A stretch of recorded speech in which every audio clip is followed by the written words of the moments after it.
Welcome back to another episode of Excuse My Grandma. It's Kim and my co-host. Grandma Gail.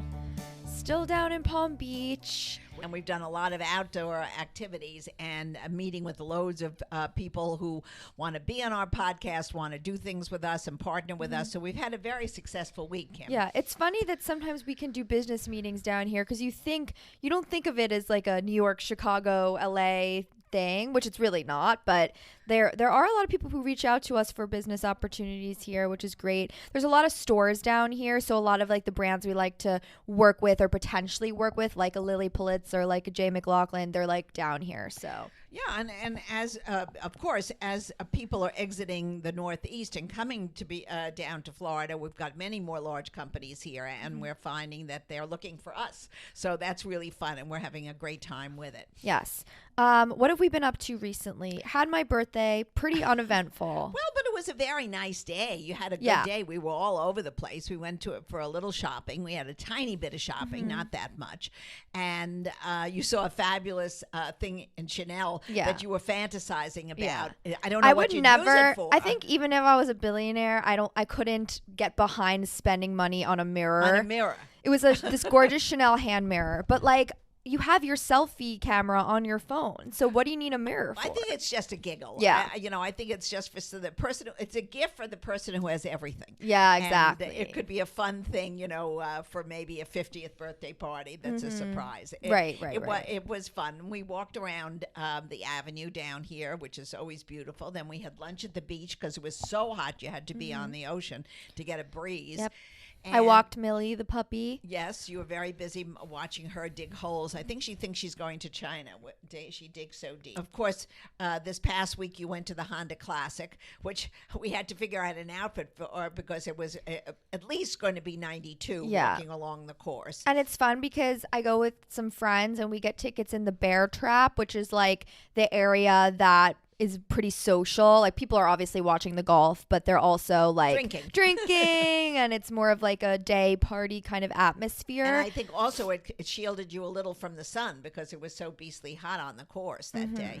So I think that was fun too. And you got your hat, which is now a collector's item. Because it's the last one. It's kind of nostalgic. Not the last tournament, Kim. The last one Honda sponsored. Right. I think somebody else But it won't be called the Honda Classic, and no. the hats won't say Honda Classic. No, that's correct. Exactly. Yeah.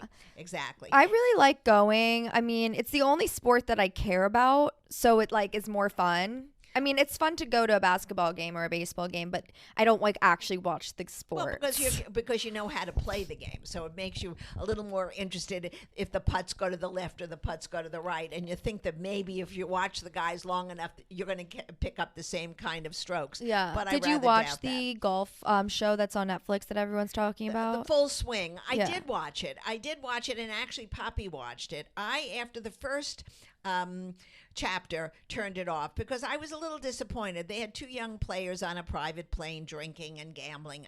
They showed sort of almost the worst side of the game, and I think they're showing too much of divisiveness between the two new leagues that have been formed. I wonder if they're trying to kind of build up the celebrity of being a golfer. Well, I think there was nobody more of a celebrity than Tiger Woods. I'm saying there's like one person versus like in basketball, it's like everybody. Well, no, but there was only one Michael Jordan or one Kobe Bryant. Yeah, that's fair. There's stars in every sport that are iconic. But like, what's the new kid? Like, he's not new, but like the young guy. Well, Schleifer. I think there are some new ones. Justin Thomas. Right, Rahm is now #1 in the world. I watched him from one of the tournaments out in California last week. I mean, there are a lot of young players, but they don't quite have the charisma that Tiger had. And first Tiger was also the first black great player that really played on the national scene, and everybody identified with him because he started when he was a little kid of 5 and progressed to be, I think now he's 47. To still be playing golf is pretty amazing. But I think, and he also had a great style when he went out there, so, as did Mickelson, as did Arnold Palmer and Jack Nicklaus. I mean, there were stars in every generation, but I think they're looking for someone who'll be a little more exciting to watch on TV. A lot of these golfers today, because of the equipment being so particular and so, high-end kind of stuff. A lot of it is, there's power in the game. It's not as much finesse as who can hit almost 380 yards to get to the green.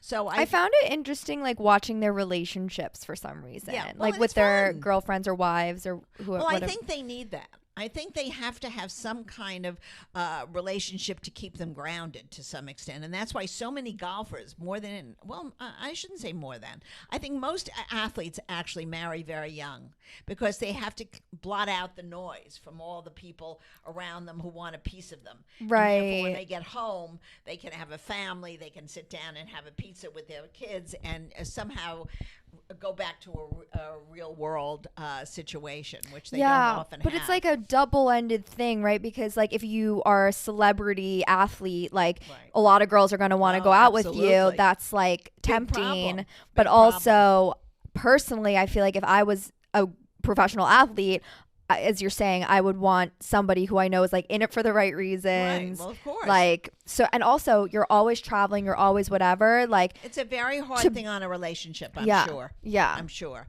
So it'd be fun to date an athlete. I would try it. Okay. Kim, I don't think I have the strength. I don't think I can watch you do that. But anyway. That's actually self-sabotage. But I think it's been fun, and I think you had a great time. Yeah. And then you went out for dinner afterwards with your friends, which is always fun up north. And what'd you go to? That 1,000 North? 1,000 North, which I love up there. I love the it's like Jupiter area. Yeah. It's very pretty, and it's on the water, so you get a little bit of the water scene. Of course, when it's dark, you don't see much of the water. I'm trying to think if there's a profession I haven't dated, like gone out with. I don't. Have you gone out with a football player? No, not football, but like somewhat of an athlete. Well, I don't know, Kim. I don't think any of your boyfriends have been great athletes. I mean, they're all right. They're not making any of the major teams in their sport. But, but I'm just thinking, even like one date though. I'm thinking. Oh, I don't like know. Definitely an athlete, definitely finance, definitely real estate.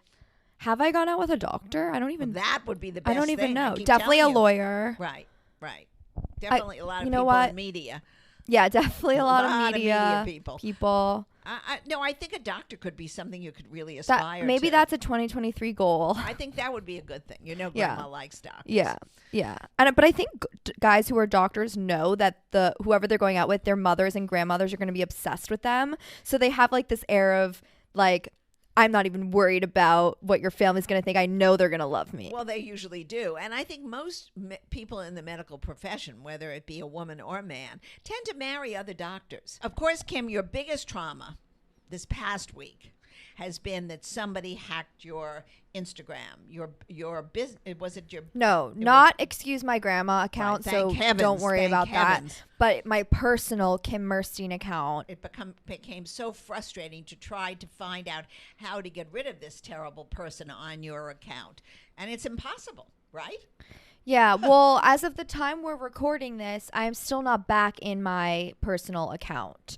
So I will update everyone on social media, but like don't interact with Kim Merstein. Actually, what happened was I've reached out to every single person I could potentially know.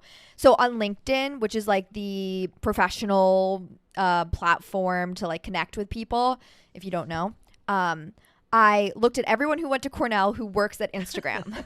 Every single person. There were a lot of them. I matched with all of them that I could find and messaged them and was like, you got to help me. Found one girl who's been very nice, and works there obviously, and she's still, it's been 10 days and we still can't get back into the account. So for now, it has been disabled. So I think if you search for me, I won't even come up, but I'm going to get it back. But now we know the hacker's out, which is like a good step. Right, exactly. But it's just ridiculous to there was no number. That's the other thing. We tried to search how to correct it right away because you saw it happening 10 days ago, and there's no like help number. You fill out a form. I mean, there must be a zillion people getting hacked all the time. That's the issue. Like, I do want to go after Instagram and be like, how can they not have a person to talk to? But also, there are millions of people probably getting hacked. So and how would they they're doing now, which they're doing, they started already in Europe. They know you're not the only one having this issue, that it's so rampant. They're putting now in a double security code, which I gather you're going to pay for. if you wish, to protect your account, which of course for $14.99, everybody's going to want to pay for it. Well, this is what I don't get. Like, I wonder what level of verification is, because right now on Instagram or TikTok or whatever, if you are a verified person, so it's like you're a celebrity, you're a business, you're whatever, that's nobody else can impersonate, you have a blue check mark next to your name. It's very hard to get that blue check mark right now. But what is it that people are paying for? Because we're not all going to have the blue check mark. I think if you pay for it, yes. I think everybody has a blue check mark. So then how do you differentiate a celebrity? I don't think they care. I don't think Instagram cares who you are. I think what they want to do is protect their accounts, and they're so badly damaged all over the world because of these crazy people who go in and steal identities and try to do very bad things. This is their solution. So we're going to see. It hasn't come to the United States yet. Yeah, it's just interesting. Facebook has it. I think Facebook already has it in place, but not Instagram. I think they're working on it. But that's weird. Facebook and Instagram are the same company. Well, but they've got it installed. I read that in the paper. I think I'm correct. I need to read more into this because it's not really making sense to me. It's something we're going to go on a campaign about, because it's really very, very aggravating, and it really it's a frustrating thing if you're doing business. It's a very annoying and strange feeling to feel like somebody is impersonating you. Yeah, it's terrible. And spreading misinformation. This particular hacker was posting a lot about cryptocurrency, of which you know nothing about. Nothing about, which was really funny because a lot of people were DMing, "Excuse my grandma," once I said I was hacked, on Kim Merstein, and they were like, "We knew you were hacked because you've never spoken about cryptocurrency. So unlike you." And I was like, well, at least my followers know me, which is great. They're smart. At least, is very good. Unlike me, like when I got hacked, but whatever. It happens to everybody. It's just very sad. It's a sad situation. It's really sad, and you feel really helpless and violated. Yeah. But this is the weirdest part of it all, which no one else seems to think is weird. I've never had a dream about hacking in my whole life. Right. And 3 days before, I had a dream that my Instagram was hacked, and I was watching my follower number go down. And I was like, oh my God, I've worked so hard the last 2-3 years to build up this following and create great content. And I was so stressed out. I was crying in my dream. And then I woke up. I had dinner with my girlfriends. I told them about the dream. Right. And then this happened. Well, that's very psychic. I think maybe you might have to start reading tarot cards for people. Well, I am a Pisces, which is the most psychic sign because we're the last zodiac, so we feel all of the emotions of the zodiacs above us. That said, why did I have to dream something negative for that to come true? Why can't I dream for a prince? Exactly, for a Prince Charming. For the fraud to turn into a prince. I don't know. But all right, we're over it now. When I do have that dream, we'll know that it's soon coming. That's true. But hopefully everything will be great in the city, and you'll be having a lot of fun and walking around and doing some activities. I'll miss you. I know. But I'm not going for that long. No, but I might have to pop up to the city and get a little bit of a New York fix. You know, it gets me down. And maybe I'll talk about it this week, but I'm going back and going to multiple charity events. They're all Jewish-related charities. But we are doing something, hopefully, for Meals on Wheels. Yes. Which helps everybody. But that's in the summer. Yeah. But, we want everyone to give back to their communities, and we're so much a part of that. And we're hoping to help those less fortunate than ourselves. So everybody has to lend a hand in these troubled times.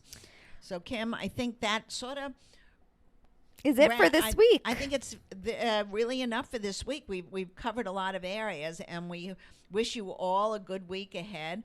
We wanted to do our 50s movie of the week. This isn't 50s, but it's still kind of retro. Tin Cup, because we were talking about golf, is our movie of the week. Really cute rom-com about golf. Kevin Costner. And he keeps trying. I think he hit the ball 17 times till he got it somewhere. That looks sort of like my game. Oh, it's such a good movie. But yeah, you guys should check that out if you are in the golf mode. Another great episode of Excuse My Grandma. Follow us, Excuse My Grandma. Don't follow Kim Merstein yet, but you can. But Excuse My Grandma on Instagram or TikTok, and we will see you next week.